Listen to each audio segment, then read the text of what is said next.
Welcome to week 6. It is 4/8/2021, Site 1010, General Psychology. And this session, we will talk about one of the oldest and the most let me show, one of the most attractive topics in psychology. Not in psychology, but also in all aspects of our life. It's about uh, personality and individual differences. One of the basic questions in psychology was at the end of the 19th century about the individual differences. The first scientists in psychology, as a scientist, not a theorist, as a scientist, wanted to know about the degree of individual differences that people can experience during their life.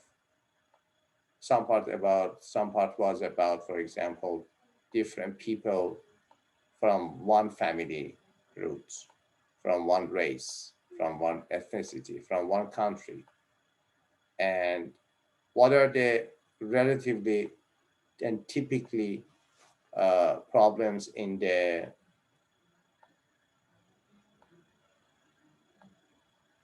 let me okay. Typically about the uh, constant, relatively constant experiences, relatively constant traits. So we have three parts: temperament, character, and personality. Temperament is the natural traits that are born with you from your mother. It's your natural part of your body, natural part of your traits. All babies, all newborns have some types of uh, these parts, some types of temperament. For example, reflexes are either part of temperaments, and temperaments are the features that is very, very easily transmitted from your generation, from your genetic to you as the basic features. Also, they will disappear after 2 to 4 years. And during that time, we will gain the external and new learned traits, not only natural traits, not only we talk about nature versus nurture. It's not all, everything is not about natural and nature. A great part of our personality, a great part of our life is based on our nurture, our environment. We talked about it in the previous session.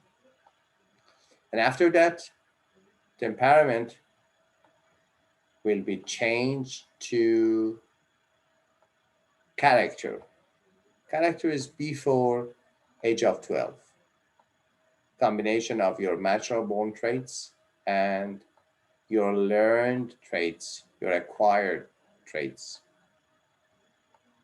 After entering the adolescence between the age of 12 to 20 or 22, you will have the highest rate of fixation of traits, many traits. It is called personality. Personality is the pattern of enduring characteristic that produce consistency and individuality in a given person. In other definition of personality, personality is the relatively consistent traits that you can use and you can show as your thought models, as your emotional patterns, and your behavioral models or behavioral patterns. In different situations, we can find some types of consistent and stable thought patterns, stable uh, emotional patterns or behavioral patterns in different situations and different times. Those fixed, those stable, those consistent part of your thinking, your emotions, and other parts is called your personality. So working with personality is very hard. As a psychotherapist, I should say you that treatment of the personality disorders are very difficult. In psychotherapy, we have about 10 personality disorders in three clusters. We have 10 personality disorders. For example, the second cluster is about the emotional patterns of personality, including narcissistic personality disorder, NPD, and histrionic personality disorder, HPD, and antisocial personality disorder, and borderline personality disorder. These are the most difficult and resistant to treatment in all psychiatric disorders. Very difficult to therapy, very resistant to therapy, very difficult to be cured. Also now, at the end of the 20th century, some methods for personality disorder uh, were invented, like, for example, dialectic behavior therapy, DBT. Dialectic behavior therapy, one of the most approved treatments for personality disorders, especially for bipolar personality disorder. Borderline personality disorder. But for other personality disorders, especially for narcissistic personality disorder or self-love, excessive sense of importance, you can find in narcissistic personality disorder. Especially in that part, many people have a lot of signs and symptoms of personality disorder. Something I want to say to you about the one continuum, one spectrum. There is no single sign in a person with a mental disorder that you cannot find that sign in a healthy person. All signs you can find in all people, all people. Mental patients or healthy people, all signs. You can find the same signs that you see in person in, for example, hospitalized in a mental hospital, the same signs, the same symptoms in general population. So what is the difference? Why we cannot and we should not hospitalize everybody in mental hospital? It is not about the sign and symptoms. It is the it is the, at first, severity of the sign and symptoms. It is very important. Secondly, duration of sign and symptoms. And third, it is about the dysfunctionality. What does it mean? It means that, for example, now I have, for example, I wear something like this that it is like for Hawaiian shapes on my shirt. And you say, is it histrionic personality? Does he want to show him to ourselves as a student? And for example, is it fit with his age, socially acceptable dress for his age at the beginning of 50s? You say something, yes, it is not too bad. And some people say it is not, for example, good for a professor or faculty, but it is not so showing off. It is good, beauty, a degree of beauty, a degree of cleaning, not too bad. Some, for example, makeup at the morning that some women have. It is not histrionic. You don't want to show off you to other people. But for example, if I were, for example, yellow, very, very yellow for party nights in the session of faculty, in the session of teaching, and I will color my hair and said, okay, it's America. I can do anything, everything that I want, no problem. And after that, you as the student say that, yes, you can do everything as you want. It's America, but you are the faculty of university. Everything has a prestige, social credit. It is not a good social credit for a faculty of university to color his or her, especially his, for example, hairs, and wear something which is not suitable for this academic session. In that range, it is dysfunctionality. We have four areas of functions. These are occupational functions, educational functions, social functions, and interpersonal functions. Interpersonal function with your, for example, sibling, parents, your love partner, and other people who have a good and intimate relationship with you. But social partnership, social functioning is about other people, general population, and also occupational function and educational function. These are the most important areas of function. And you say, sorry, professor, your dressing is not suitable for an academic session. And after that, for example, the president of university will call me, what address have you wore today? I said, what's the problem? It's a freedom, land of freedom, country of freedom. No, it's not important about freedom. It's about the prestige. You haven't had the prestige we want, and you cannot, for example, teach in our university from the beginning of the next semester. So because of that showing off, because that histrionic trait, I will encounter some dysfunctionality in one of my greatest and most important areas of function, which is called occupational function, for example. It is not histrionic traits. It is called histrionic personality disorder. And when I say I say, for example, to CAO of your university, say that, sorry, I will not repeat again. It was my fault. Yes, you are right. Only for one time. So duration is not too long for one session or two sessions. And it's not so severe. For example, some tattoos on my face and coloring my hair as a man, as a professor, and some unsuitable, only one session. It is duration and not severe. It is my trait, not my personality disorder. So three items can convert a personality trait to a personality disorder. First, severity of the sign and symptoms, especially of the symptoms. Two, duration, the time that you are experiencing or showing that sign and symptoms. And third, dysfunctionality.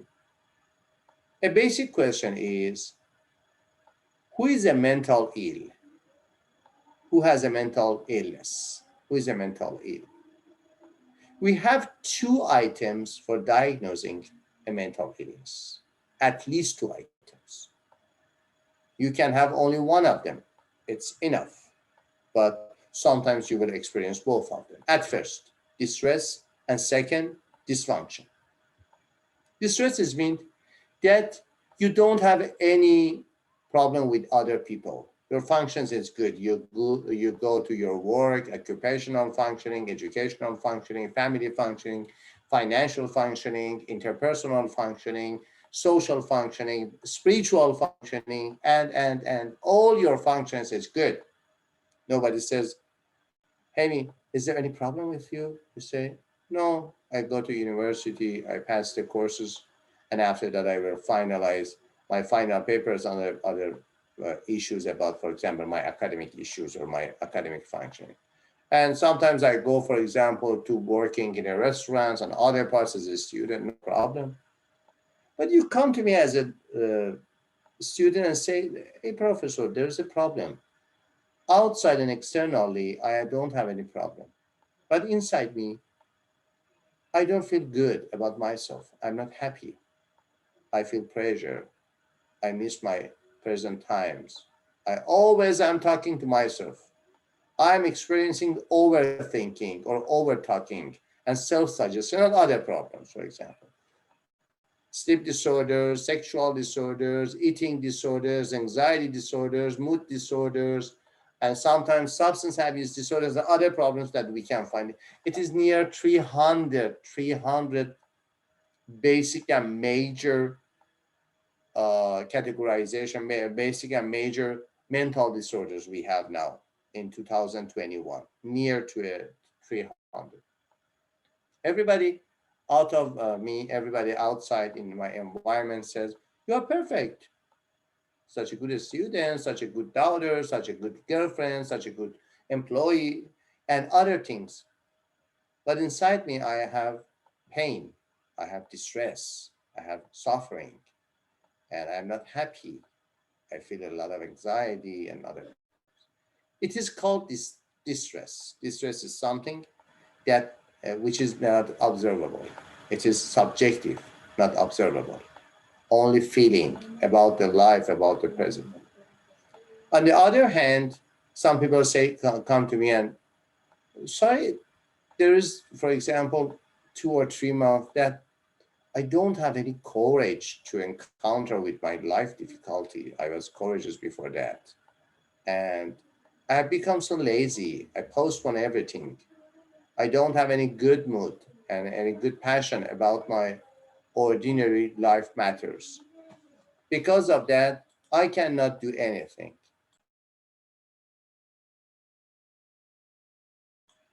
I cannot do good anything.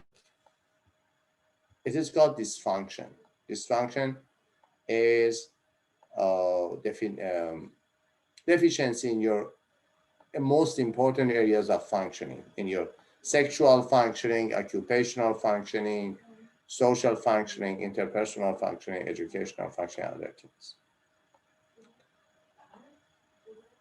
I said to you a very long introduction to the matter, to the subject of personality, because it is very important. You can find personality problems in all aspects of your life, and you can find personality problems in all aspects of you, not in other people, but also in yourself. Because of that, personality is one of the first and major, not problems, major subjects in psychology, and now is one of the hardest treatable illnesses or personality disorders. And the first approach to personality is psychodynamic approach. Totally, we have 5 approaches to everything in psychology. First, psychodynamic approaches. Second, biological approaches.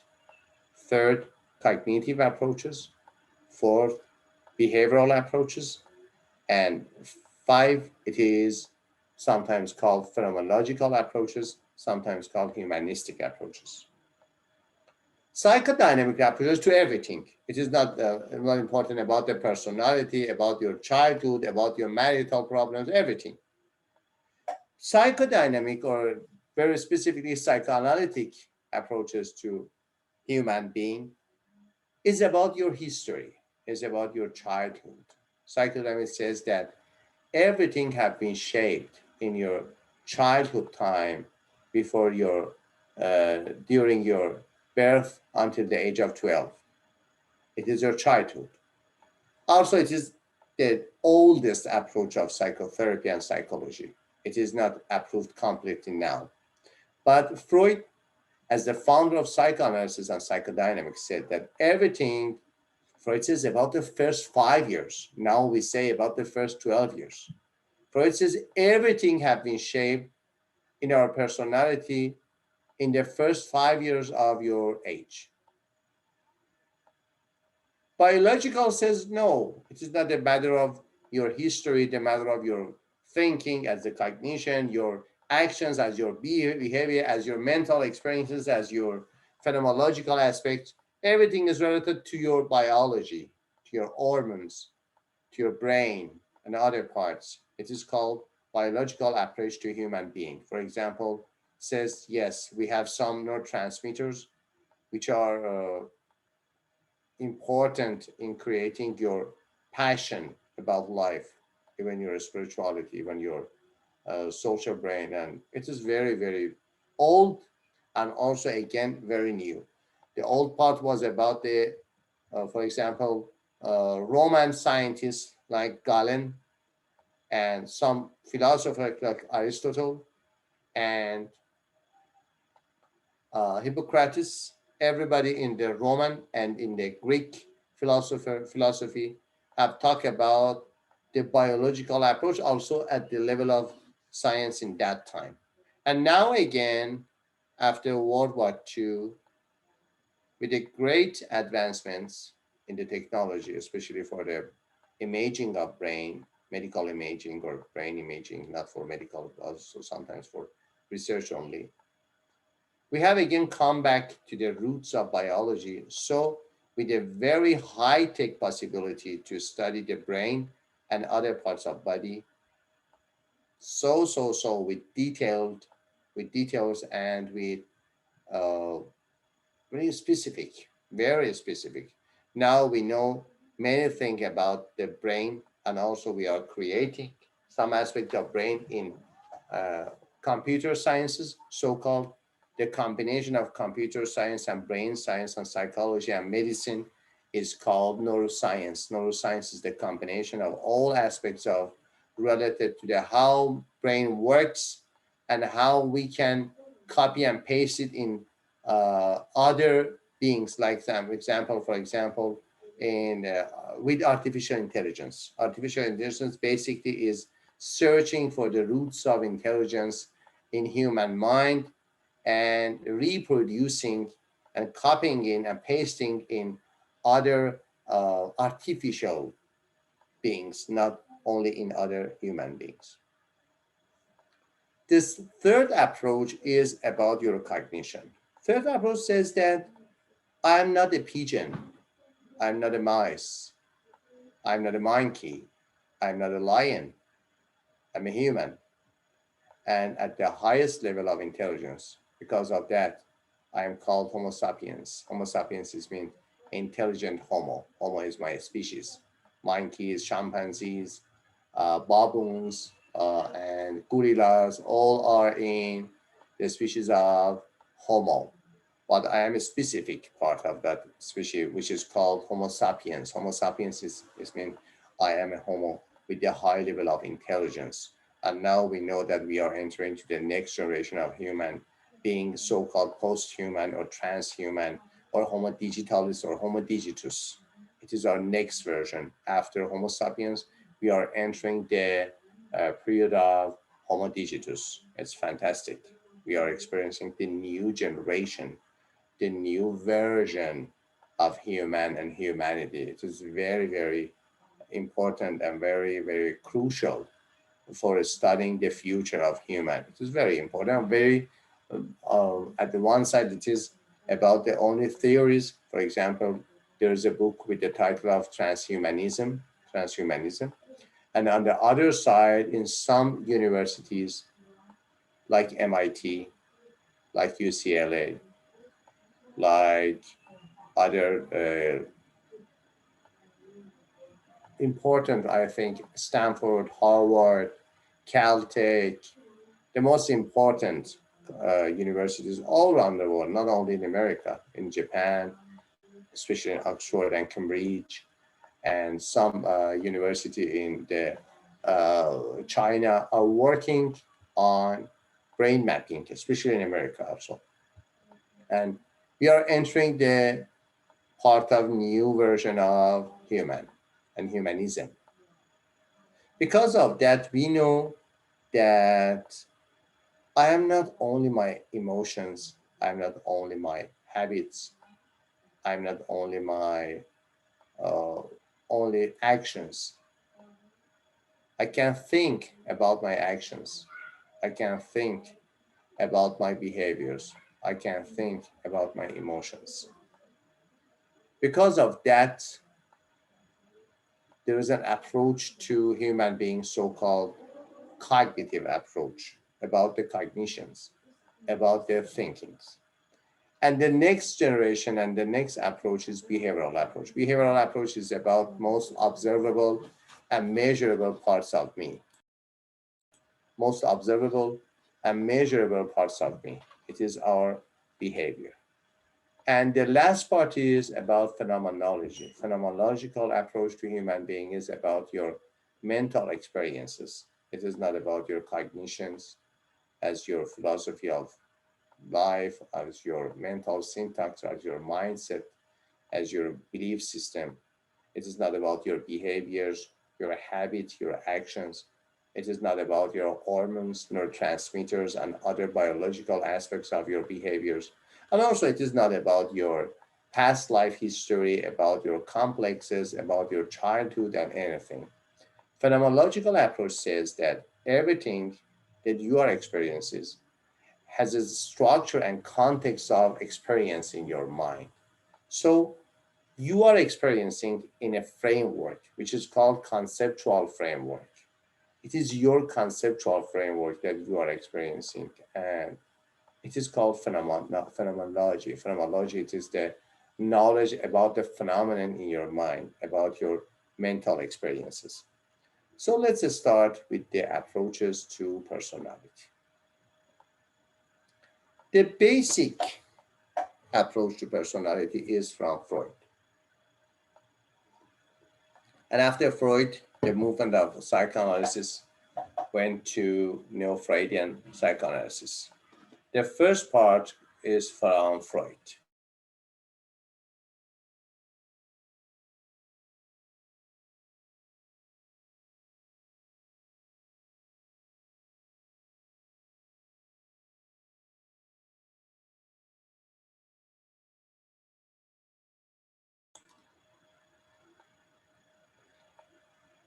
Freud was one of the first scientists, first theorists. Also, in the time of Freud, there was no such thing as psychology.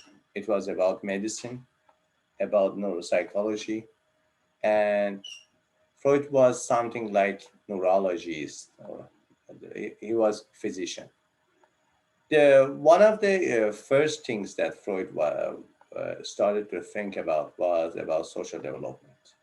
Psychodynamic approaches to personality says personality is motivated by inner forces and conflicts about which people have little awareness and over which they have no control. Something now we know as personality disorder in Freudian approach, it is called fixation. Let me say about the psychosexual, yes, we will talk about it, about fixation. And psychoanalytic theory says, Sigmund Freud theory, that unconscious forces act as determinants of personality.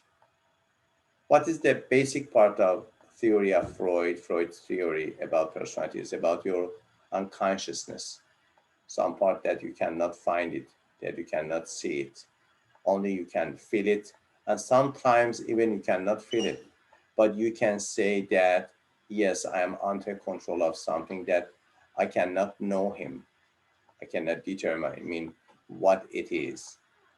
So it is called unconscious. Unconscious is a part of the personality that contains the memories, knowledge, beliefs, feelings, urges, drives, and instincts of which the individual is not aware. A safe haven for memories of frightening events. What does it mean? At first, you should know that in psychoanalysis, we have many words that they have driven from street culture, and sometimes on, on the other side, we have some word in some phrases in psychoanalysis literature, which is very deep from, for example, archaeology, from theology, from mythology. All aspects we can find in Freudian aspects, especially from mythology. For example, Freud says about the um, Oedipal complex. Oedipal complex is the myth of Oedip. Oedip was a son who wanted to have sex with his mother as a myth, as a mythology. And Freud says it Oedipal complex, that the young boys between the age of 4 and 6, they have some jealousy to their father, not about as a sex partner, not as a uh, sex competitor, but as another man who wants to capture their mother, and they want to have their mother totally. And they will bring this complex to the adulthood. And after that, in adulthood, sometimes we can find some uh, paraphilic behaviors. Paraphilic behaviors are the behaviors which are the sexual behaviors which are not normal. For example, sex with animals, it is uh, zoophobia, zoophilia, or for example, pedophilia, sex with children, and other voyeurism, fetish behaviors, and for example, it is about sadism, masochism, and other parts. This Oedipal complex, not always, can produce some types of paraphilic disorders about the way of satisfaction, sexual satisfaction, and not normal, not other people, not like other people's. In the approach of psychoanalysis, we have some interpretation of these disorders as the disorders with the roots of age of 4 to 6. Also, these are not completely approved, but the first approach, the deepest approach, which entered to the other parts of human history, to the other parts of human daily life, especially in art, especially in movies and cinema, and also in painting, also in sculptures, between the uh, at the first half of 20th century until the end of World War II. World War II ended in 1945 and Freud died 1939. Freud was Jewish and he has never gone out of Wien all his life. One time he came to America and he didn't love America. And also he didn't love any part of Europe, only Austria and German. And finally, because of Hitler and Nazism, he was forced to move to London. After 1 year, Freud died. At the year that the World War II started, 1939, Freud died at the same time, 1939. Now uh, he's in London only for 1 year. Because of that, Freud says that many parts of art, many parts of movies, many parts of literature, books, poets, has a high level of sexual desires, hidden sexual desires, not very apparent sexual desires. And many, many artists, for example, um, Salvador Dali in painting, a director from Brazil, which is called, his name is Buñuel, a very famous Brazilian director, movie director, who was very near friend with Salvador Dali and Pablo Picasso and other Spanish poet with the name of Gabriel Garcia Lorca. All were under the pressure and under the influence of Freudian approach to life, especially Salvador Dali and Buñuel. And they created a movie with the name of Andalusian Dog, which is about I think, yes, the dog of Andalusia or Andalusian dog, which is about the life of one of the poets in the Spain, in the dictatorship of Spain, duration of Spain. I'm talking about the history because you can find the influence of psychoanalysis in all aspects of deep attitude to life. In contrast to the very shallow attitude to life, especially after 70s and entering the 80s, after entering the space war, after hippism, uh, very shallow attitude to life.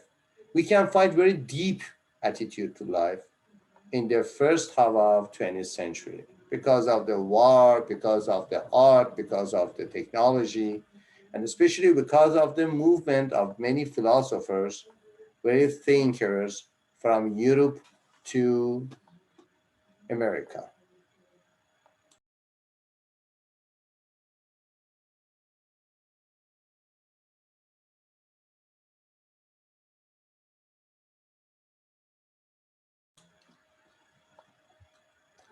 So, for example, here you can find a good phrase, safe haven.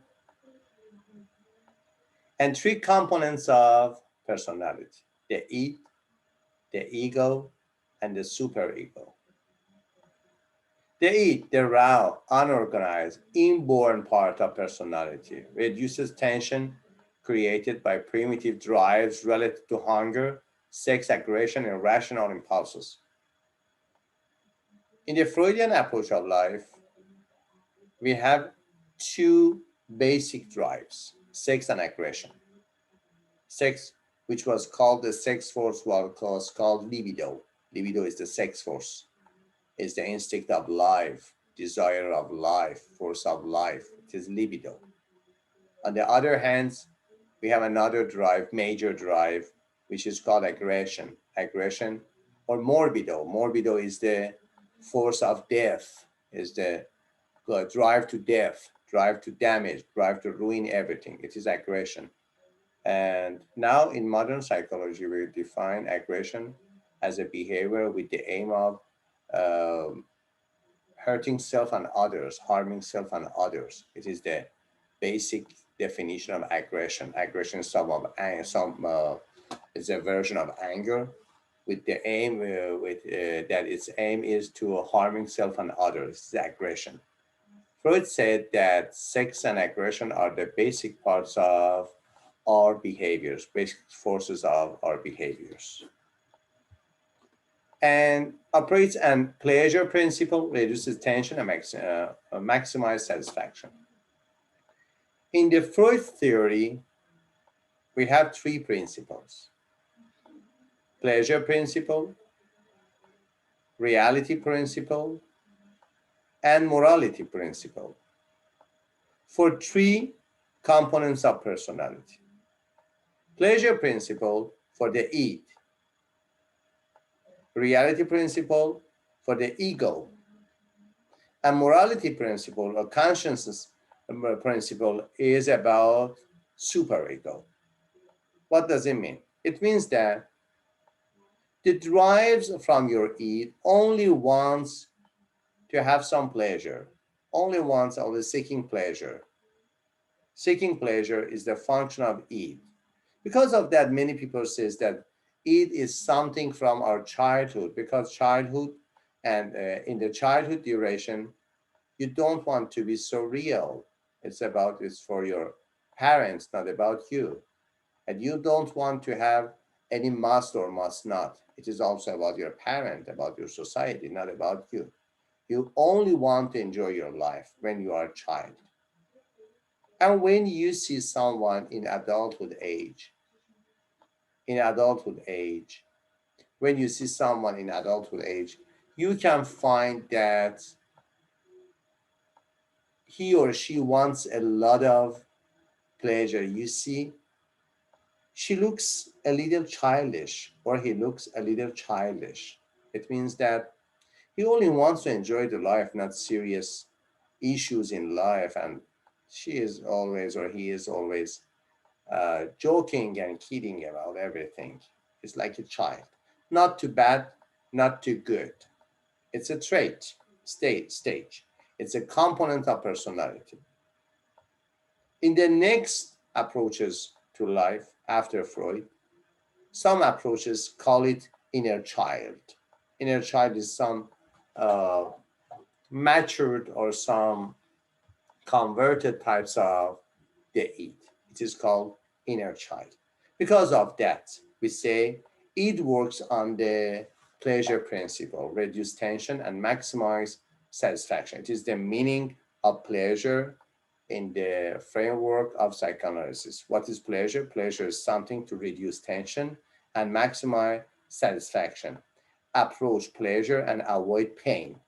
Pain and pleasure are the basic components of all the aspects, all types of human thinking, human emotions, and human behaviors. We all want to avoid pain at first, and secondly, we want to achieve pleasure. So pain and pleasure are the basic concepts, like sex and aggression, like libido and morbido, like drive to instinct of life and instinct of death.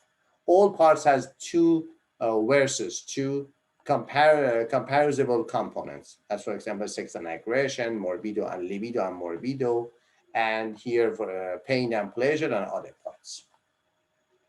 The second components of personality in Freud theory is about ego. Ego is the calculator of your personality. Ego is the component for creating balance between your childish desires, your orders, parental orders of superego, and the reality. So, ego is very important. Ego is the balancing point between the id, superego, and the reality outside of you, out of you, your society, your environment. Because it is not everything all about your id, ego, or superego. Sometimes it is about your reality, about your society. Because of that, we call it the executive part of your personality, the operational part of your personality. Operates on the reality principle. Instinctual energy is restrained to keep individuals safe and to help integrate the person into society. If you are fulfilled with your id, if you are fulfilled with your id, you will lose your social credits because you only think about yourself, everything. Also, it's a false belief, it's a false situation. Nobody is completely fulfilled with it, nobody is completely fulfilled with ego or completely fulfilled with superego. If you fulfill with one aspect of your personality, you have a mental disorder. Human, is a package of traits. It's a different systematic uh, connection between different traits. It's a package, not only one component or single time component or two components. So ego is very important. And the superego, the final component of the personality develop, it represents the rights and wrongs of society as handed down by a person's parents, teachers, and other important people. Consider that Freud attitude to personality is the first systematic model about the structure of human mind, sometimes human soul, sometimes human self, whatever you want to call it, no matter. It is the first pathological and also non-pathological model about the personality and about the human mind. After that, new models were created, better models were created. But some scientists think that everybody and everything has been said after Freud, where or for Freud or against Freud. Some scientists says that Freud has said the major parts of human being. So the second parts include the conscience, makes you feel guilty if you do something morally wrong. Because of that, the principle of the superego is morality principle or moral principle. So the ego and superego are about pleasure principle, reality principle, and morality principle. So the second part of Freud theory is about the The second part of Freud theory is about the developmental stages. We have near 5 to 8 in different approaches. We have near 5 to 8 approaches to development, human development. Many of them are stage based. They have considered some stages for human development from different approaches. For example, for Freud says psychosexual stages or psychosexual development. Eric Erickson says about psychosocial development. Piaget says about cognitive development and about cultural history development by some Russian scientists and other, for example, I think it is about moral development in three stages, some categorization for moral development. After Freud, many scientists wanted to know about the developmental course in human being, how we develop in different aspects of our life. For example, when you talk about psychosexual stages or psychosexual developments, Freud says that we have a basic force for living, for life, which is called libido. And libido is focused on different aspects of our life that in one single period of time, that aspect is so important to keep our survival. For example, in the first year after your in the first year of your age, eating is very important. If a child cannot eat at the first year, he or she will die. So the libido or the life force will concentrate on the oral parts of our body. It's very important. Nothing is more important than eating in the first year. So going to the oral parts between the age of 1 and 2. And after that, he or she, as a child, as an infant, should know how to go to toilets. So toilet training is very important concept in Freudian aspects, which is called anal stage. And after that, he wants to know about the world. Who is my mom? Who is my dad? What are the difference between moms and dads? Totally. All moms, all females, all women, and all dads, all males, or all men. And after that, for 6 years, between the age of 6 to 12, he doesn't think about anything. It's the best time for education. And after that, he wants to know about the sexuality, about what are the difference between boys and girls, between the sexual behavior and entering the adulthood, adolescence and adulthood. Also, it is very basic approach. Many advancements have been created in Freudian approach to life. What Freud talks about first, psychosexual stage, how personality develops, individual encounter conflicts between the demands of society and their own urges for pleasure. Freud believed that the society, that the civilization is the root of anxiety because society say to you that you cannot be natural, that you can be only one person in a group, so-called society, so-called family, so-called school. You cannot be your own natural on your own natural way. Freud says it, and also society says that you cannot be what you really want to be, or what you really are. It is about your nature. First is that this conflict between your urges for pleasure and the socially acceptable behavior. Between these, we have some conflicts that create superego as the source of guilt feeling,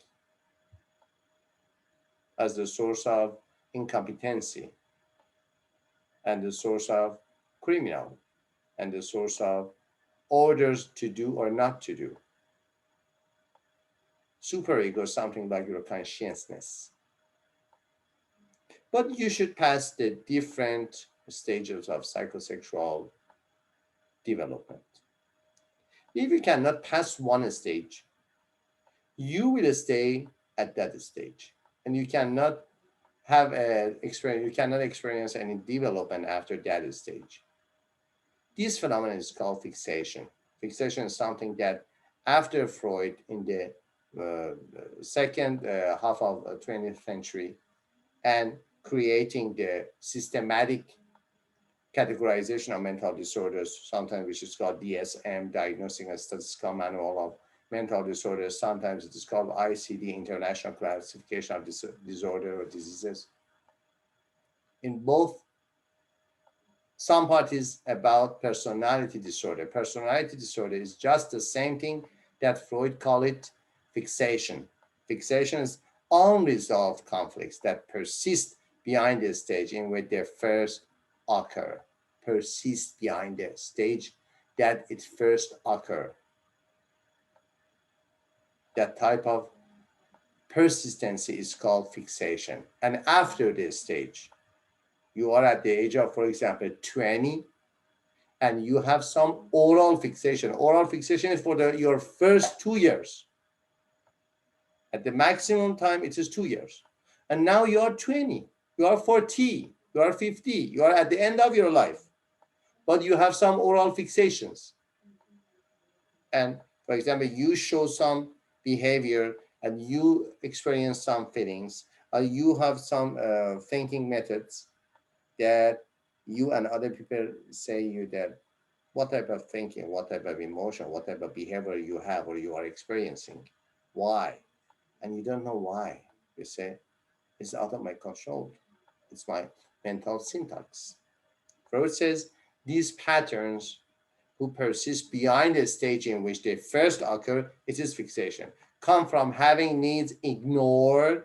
You should ignore your needs. Why? Because I am your parent, because I am your society. Or being overindulged during that stage. For example, for breastfeeding, we see this phenomenon.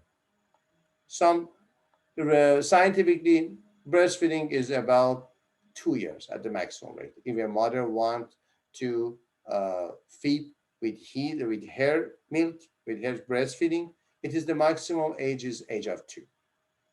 But some people will continue after age of 2. For example, age of 3 or sometimes age of 4. And you see that, wow, it is overindulged. No, some mother says, no, I don't want to feed my, for example, children with my breast, and I don't love breastfeeding, especially in America, especially in Europe. And the need of breastfeeding, the need of sucking the mother's breast with ignored. And you can find some typical behaviors at the age of, for example, 20, 25, 30, all life. If they don't go to psychotherapy for resolving this unresolved conflict, they will carry it until the end of life. So the first stage is oral, from birth to 1:30 or sometimes to 2. Infant's center of pleasure is the mouth. It is called oral stage. Fixation may lead to adult who is unusually interested in oral activities. Hyper eating, hyper talking, hyper smoking, hyper sucking, hyper everything which is related to, for example, they smoke a lot. They love cigarettes. They love to eating something that they can eating with their mouth, not only very rapid eating. Very talkative. They love it. And for example, for candies, they love candy because sucking the candy is something like the oral fixation from the first maternal experience. And they don't know why. You see, for example, talkative people, many lecturers loves to chewing gums. Chewing gums in this approach is some types of oral fixation. Every time you see that lecturer, he or she is chewing gum. And they said, yes, it reduces my anxiety. It relaxes me.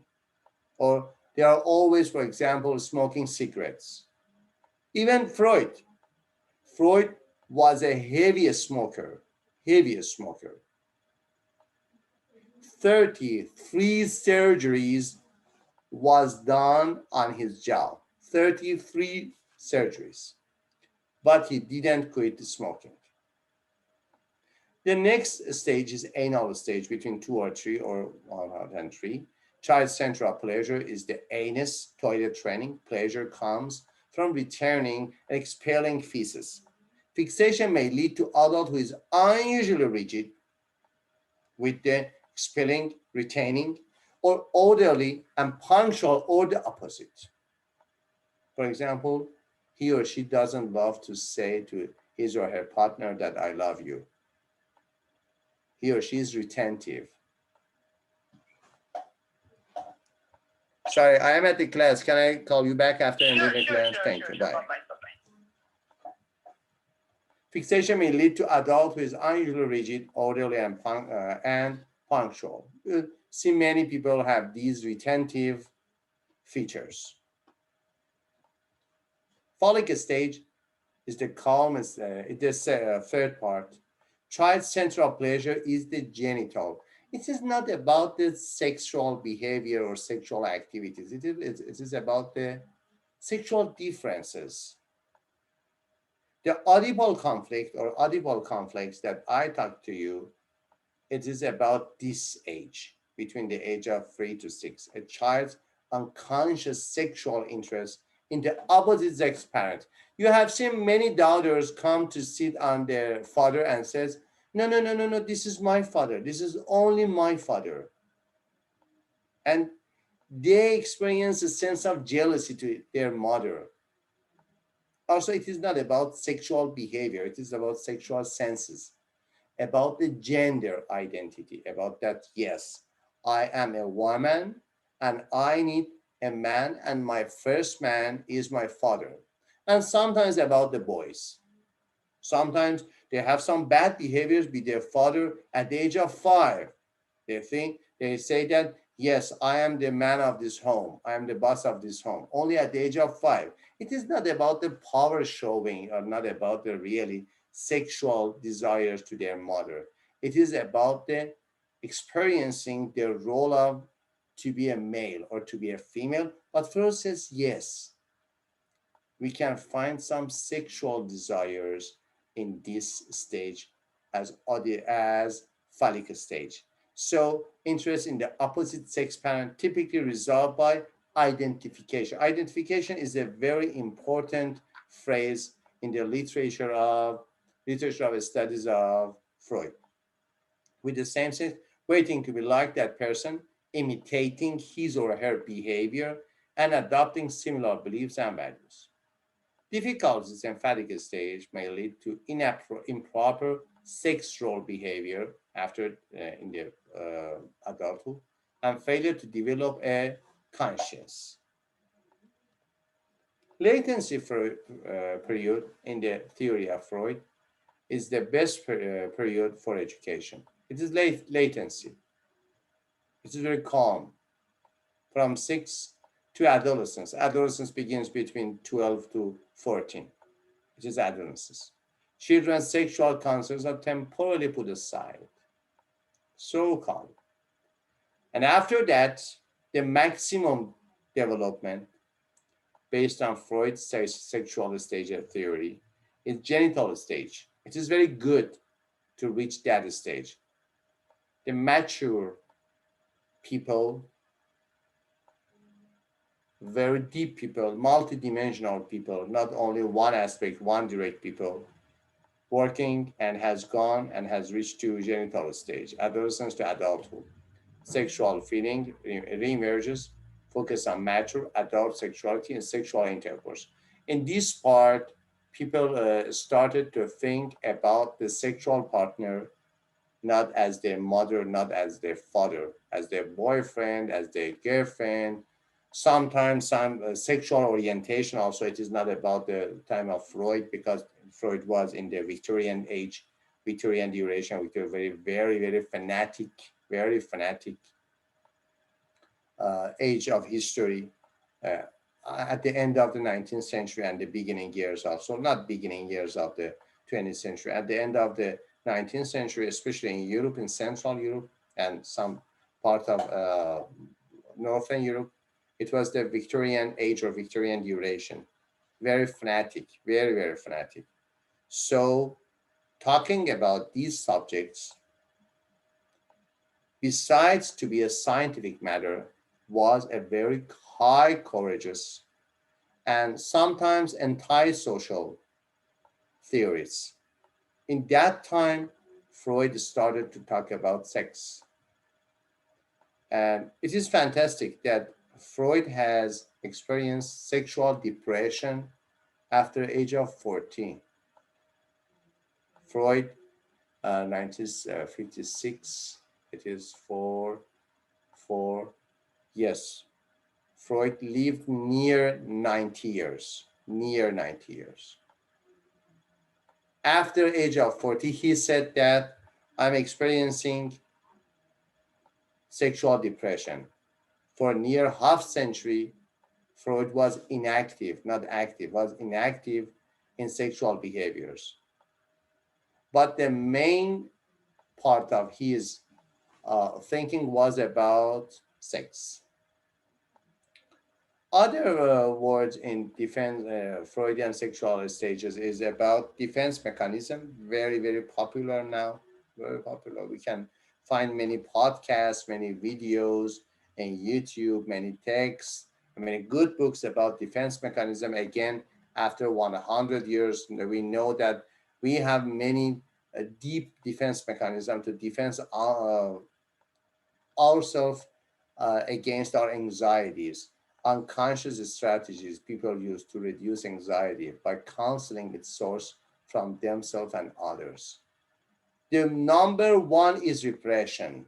Repression is the defense mechanism which was coined by Freud, primary defense mechanism in which unacceptable or unpleasant id impulse are pushed back into unconscious. You don't want to remember your childish or your pleasant or pleasurable desires so consciously, because after that you will have some guilt-based suggestion with yourself. So self-talking about the guilt feeling you should experience. Because of that, you repress it. You push it and push it and push it to the hidden parts of your personality, which is called unconscious. Repression, regression, other displacement, highly recommended to everybody to study a book, at least a book, one book, very simple book about the defense mechanisms for everybody in all grades of education, in all grades of family and social and economic status, not important. Highly recommended. It shows you that what parts of your personality is hidden from yourself. And after discovering them, and also it is a little painful to find your not pleasant aspects of your personality. But after resolving, it is very, very powerful, and give you many power to experience in your life. Repression, recreation, displacement, rationalization, and giving excuses to everything. Denial is one of the most important defense mechanisms that you can find in ordinary people. Denial, no, it's not too bad, it's not too good, it's denial. And projection says, yes, you are like me. And sublimation is changing your drive, your unconsciousness to a socially acceptable behavior. As Freud said, the root of art is sublimation. And reaction formation, it is something like lying to other people. uh, okay, let's go to a 15 minutes break, and after that, in 7:10 minutes, I'm here again. 50 minutes. Yeah. Okay.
I came back. Welcome again. And we can go to the theories of new Freudian psychoanalysis. He will be acknowledged with some specific man in the history of psychoanalysis with the name of Carl Gustav Jung.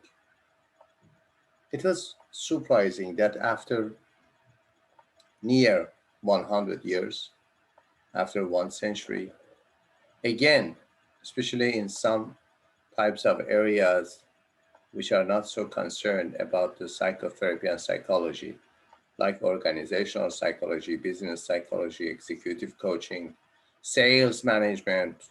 It's very interesting that during these aspects, we can find again some usages of Jung, Carl Gustav Jung theory about the archetypes.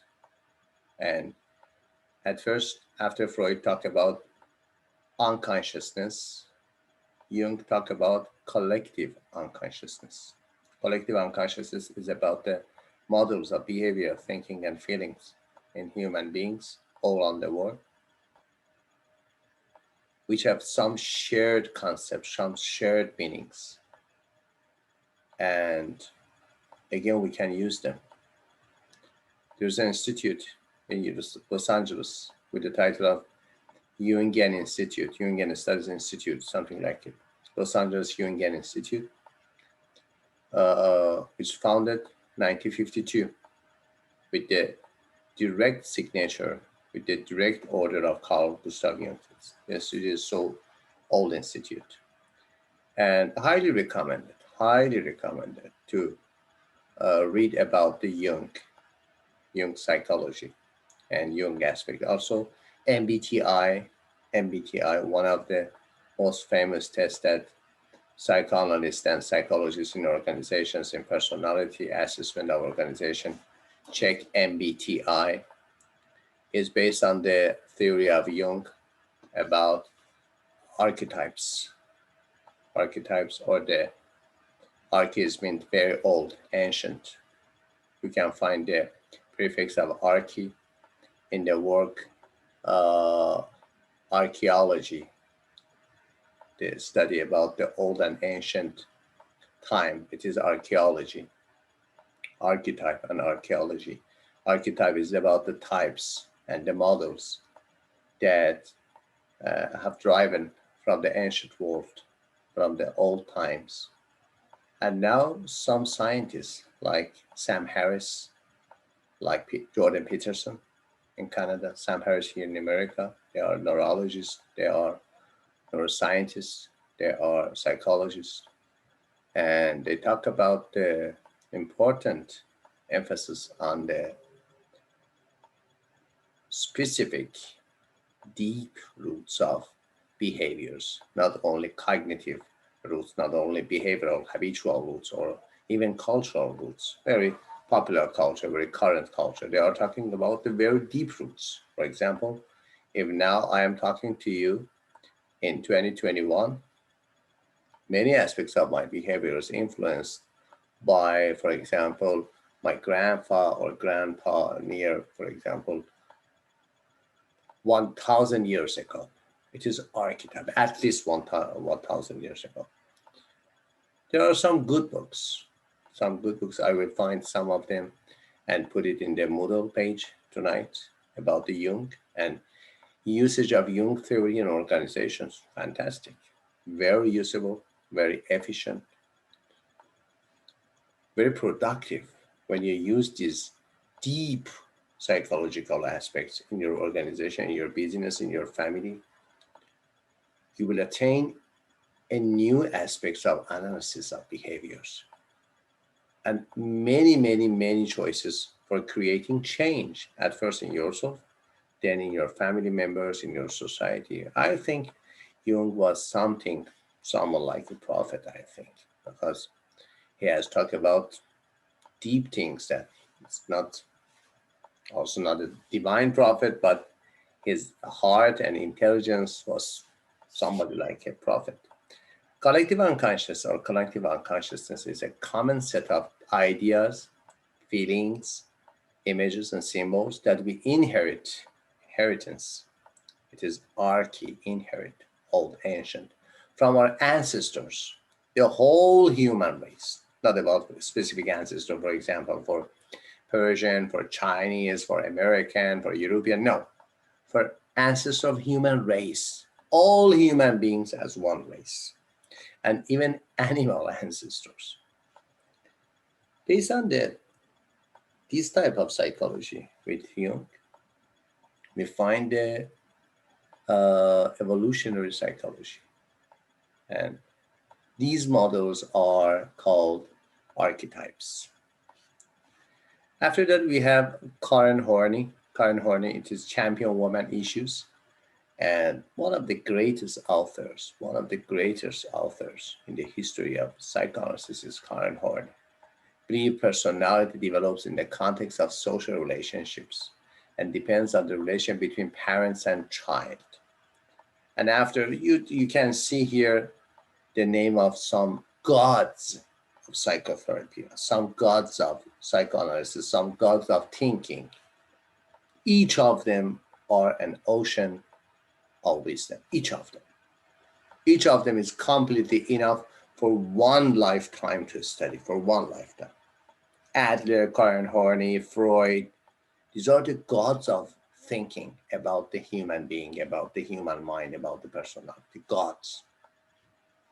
Many people, many people, many scientists, many academic people have spent all their academic life, at least for 3 decades, for studying only one of them, especially Karen Horney, Alfred Adler. Adler has the very important institute here in California. And also, most of important than everybody else, also I'm not a psychoanalyst. My approach is not psychoanalysis, but Freud is the god of thinking about human being. And Alfred Adler talked about inferiority complex. He said that when you are a child, you don't have any good chance to have your choices based on your views. So you have experienced some inferiority feelings. And based on that inferiority feeling, you want to be superior. Superior is the opposite side of inferior feeling. Inferiority feeling of inferiority in adults that they develop as children when they were small and limited the knowledge about the world.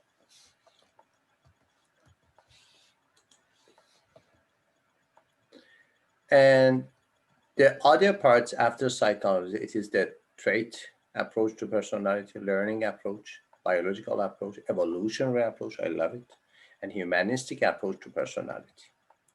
Trait theory says that seeks to identify basic traits, consistent personality characteristic, and behavior displayed in different situations necessary to describe personality.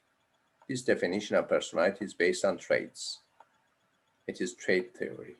Seeks to identify basic traits necessary to describe personality. What are the basic traits? Traits that are consistent characteristic and behaviors displayed in different situations, different positions, but consistent and the same characteristic. Propose that all people possess certain traits, but the degree varies and can be quantified. Eisen's 3 dimensions of personality, one of the greatest thinkers and one of the greatest scientists in the approach of traits, approach to personality is Eisen. Eisen was a great man. Eisen was a research obsessive man. Everything Eisen was to talk about was talking and decided to thinking was based on research, only based on research. He was completely an academic, a scientist, and an evidence-based man.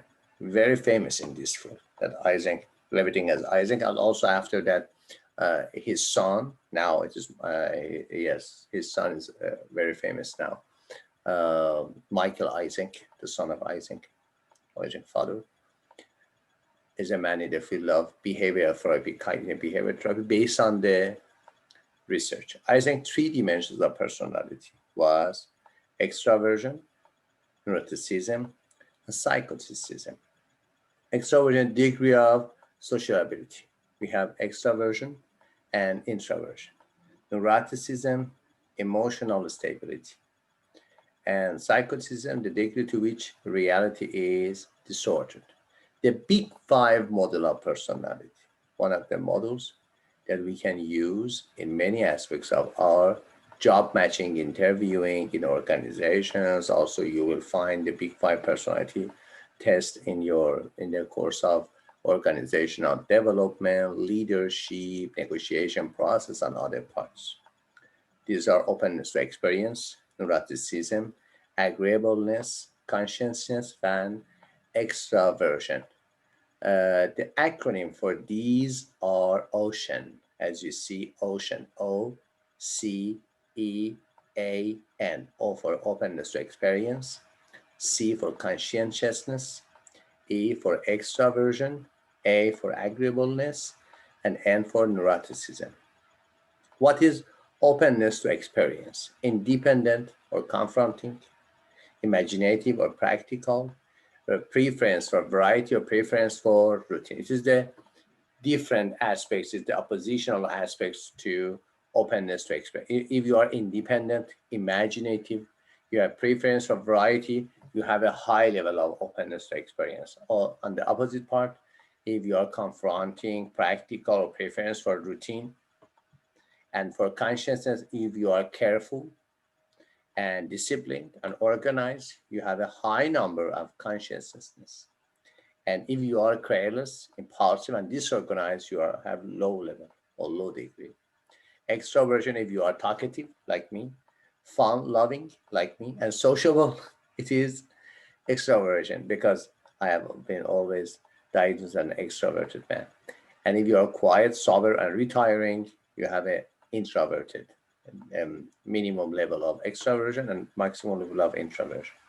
Agreeableness, if you are sympathetic, kind, and appreciative, you have a good number of agreeableness. And you have fault finding, cold, and unfriendly, you have fine. And after it is neuroticism, emotional stability, stable, calm, and secure, tense, anxious, and insecure. Okay. In learning approaches, we want to know about the new approaches to personality. This approach says that you learn and you make and you build your personality traits. It's your personality approach, not about your futures, not about your past life, not about the history of your life. It is about the behaviors. Learning theories of personality emphasize the external environment. Skinner's behaviors approach, social cognitive approach, and situationism. Skinner's behaviors approach, Skinner was the second man in behaviorism, founder of behavior, not behavior therapy, behavior modification. The first one was John B. Watson, 1920s, I think. And Skinner is about 1960s and 1970s. Skinner, J.B. Watson defined the behaviorism, not behavior therapy, not behavior modification. But the classical conditioning is coined by J.B. Watson. And behavior modification was coined by B.F. Skinner. Henry Thoreau, the poet and the thinker of 19th century, has a book with the title of Walden. Walden is the name of a jungle. And he went to jungle to live alone and having an experience the roots of life, as he said. After that, at the middle of second half of 20th century, Skinner wrote a book with the title of Walden 2. Walden 2 is the utopia of behaviorism. The utopia, idealistic city, idealistic town, based on the behaviorism. So Walden 2, personality is a collection of learned behavior patterns and social cognitive approaches Social cognitive approaches is a different part of learning. Approaches to personality, we say, emphasize influence on a person's cognitions as well as observation of others' behavior. It is social learning and cognitive approach. Social learning is meant. It is social learning is the phrase coined by a very famous psychologist in British Columbia and Stanford. I forgot the name of the founder.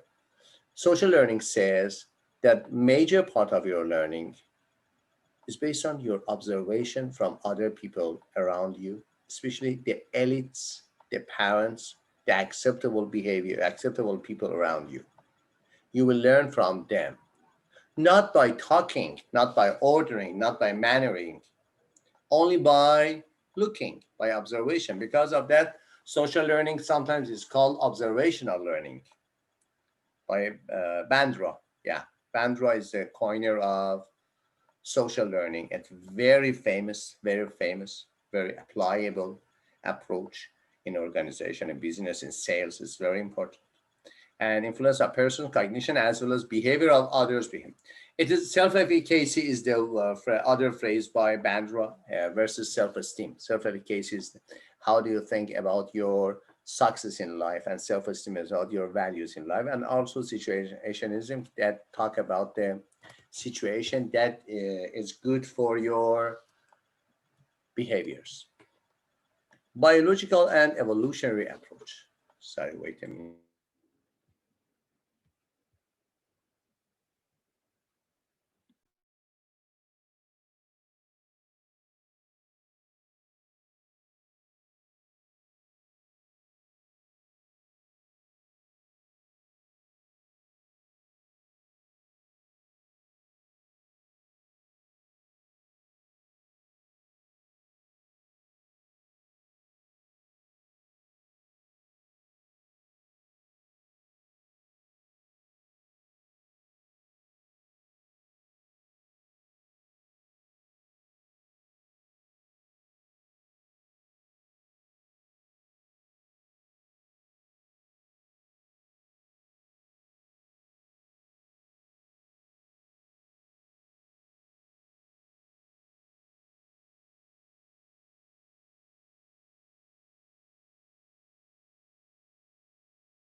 Sorry. And biological and evolutionary approach to personality. It's a little new approach. All evolutionary approaches to everything in psychology, especially in personality and in the traits, is very new, about 20 years for personality, especially evolutionary approach. Biological approach is very old. From the Galen, I know Galen talk about biological approach to human being, especially in brain, in medicine. Again, after, for example, 2000 years, again, with beginning to the 20th century or 19th century, a good technology, a good surgery, manners, okay. But the evolutionary approach is only one century after Darwin. Darwin died near the end of the 19th century. And now we know that we have some personality traits only for survival, like other animals, like other mammals. Why we have, for example, some happy traits, why we have some sad traits, why we can concentrate, why we have some mindfulness, why we love, why we hate. These are our personality traits. These are our personality patterns. And we have these only for survival. Everything is about survival, is on the approach of evolutionary. especially in mind. It is called evolutionary psychology. The important components of personality are inherited by your biological genes or your evolutionary approach or evolutionary systematic transition from one generation to another generation. Temperament, we talk about temperament charactering. Temperament is here, the basic innate disposition that emerges early in life. Humanistic approaches. The final approach is humanistic approach. Emphasize people's innate goodness and desire to achieve higher levels of functioning. I always ask questions, my students, about the humanistic psychology. The question is that, is there anything such animalistic psychology?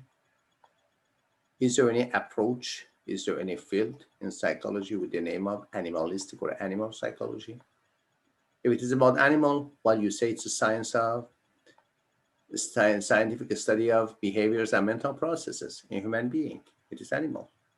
If it is about humanistic, why you call it animal psychology? Honestly, yes. Beginning of psychology as a science, as an experimental science, begins with animals because of ethics, because of legal problems, because of moral problems.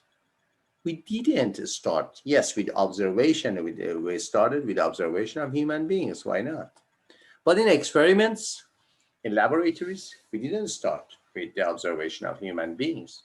Recently, I think, after the World War II, we started to observe human beings specifically and directly, or some experiment with them.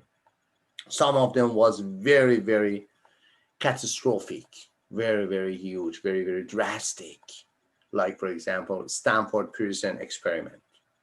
You can find a movie also, 2013, I think, about Stanford Prison experiment by Philip Zimbardo, which the experiment was cut, stopped, not completed, because some irrational, some violence was seen during the experiment from human being. Basically, we started with the animals, with pigeons, with mouse, and with other animals, with cats. For example, Pavlov worked with cats about the classical conditioning. And during the experiments of uh, Skinner with pigeons, with mouse, and after that, we find how to train dogs, cats, and other animals for circus, for home, as pets, and other usages of animals. What is humanistic psychology? What is humanistic approach? Humanistic psychology is the approach of psychology that emphasizes, that has a great focus on the specific aspects of human. For example, love, concentration, hate, faith, spirituality, compassion, killing. We are the only being on the world that kill from our species. None of our other animals kill from their species. None of them. We are the only animals that we have homicide. We kill other people like us. We are the only being on the world, on the earth, that experience suicide, genocide. We kill many people, one gene, one race. For example, in Sarajevo during the 90s, it was a war crime. It's a world crime, worldwide crime. One gene, one race was completely killed. It is genocide. It is called genocide or homicide. Homicide, killing other people. Like, we are the only being on the earth that have such specific behaviors. Studying these specific behaviors, like love, like faith, like spirituality, like killing, like hate, like anxiety, even like depression. We are the only being on the earth that experience depression. Dogs, cat, other mammals experience sadness, not dysfunctional sadness, not disorder sadness, not distress sadness, only sadness for a period of time. After that, say goodbye to sadness. We are the only being on the world that experience sadness at the highest severity and for the long duration with many dysfunctional in daily life. It is called depression. It is not sadness. It is called melancholia. We are the only psychotic being on the world. Only we experience illusions, hallucinations, and other traits of psychotic disorders.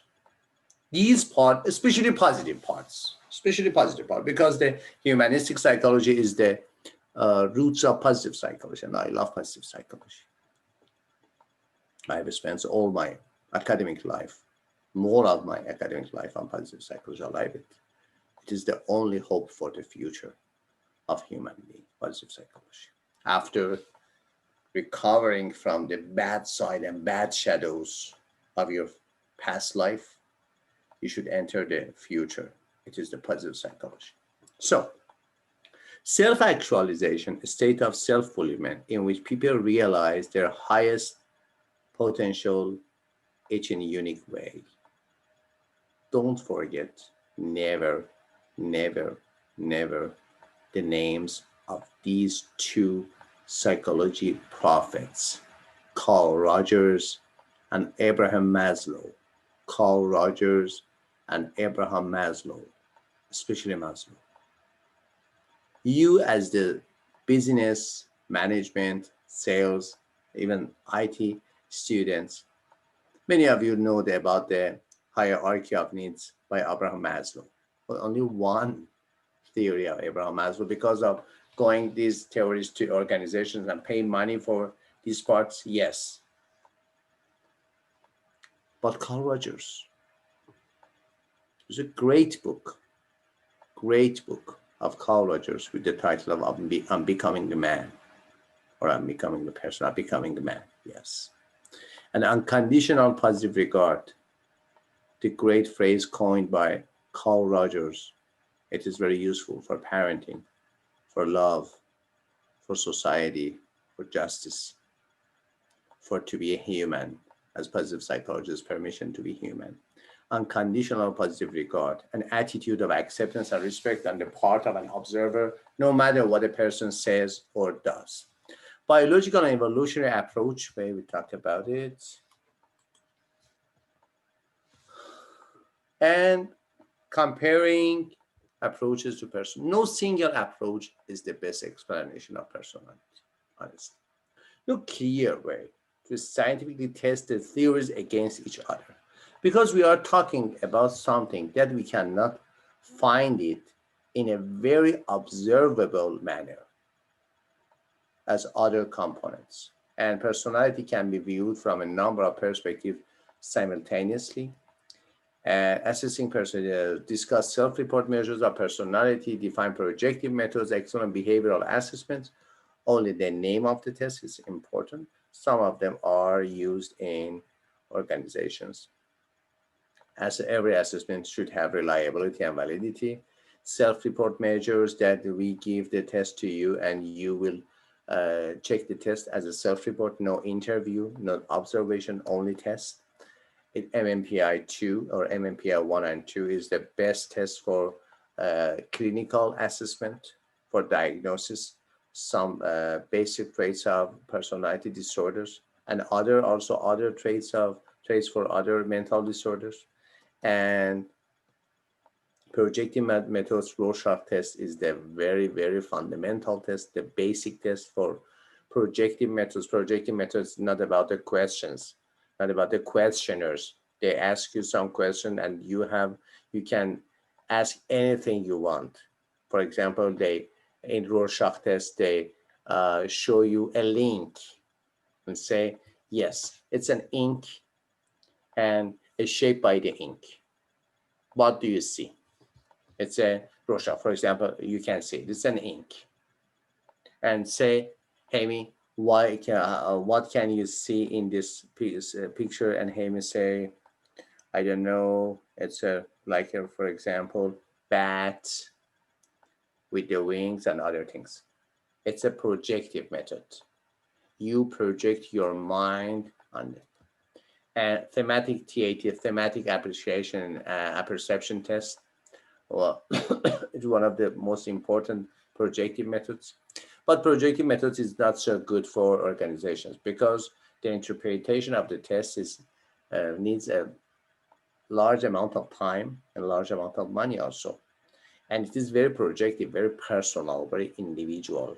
We cannot use it for deciding on many numbers, many people as a group. A behavioral assessment, maybe directive or indirective. And the final part is about intelligence. Okay, we have 15 minutes. Is there any question, Amy? Mm-hmm. Is there any question? No, no question. Okay, you have 15 minutes time to take your weekly quiz. Have a good night. Okay.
Professor,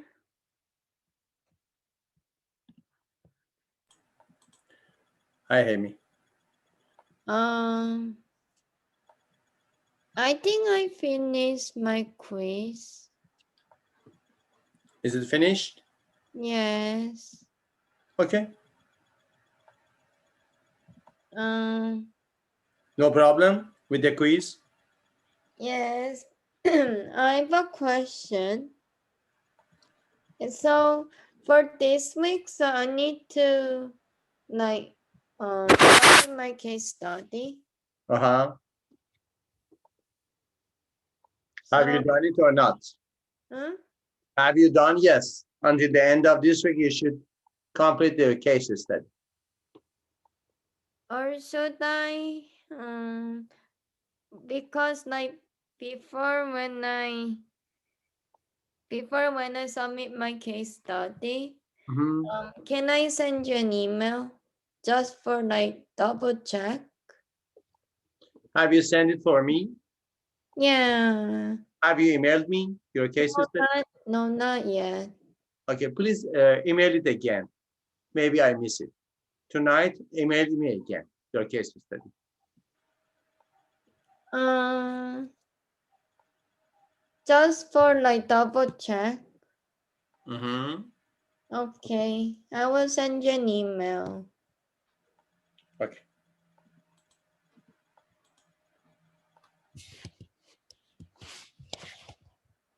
Hmm.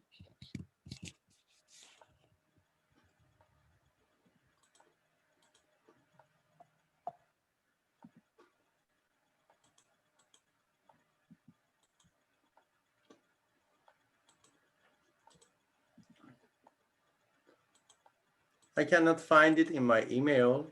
No, but um,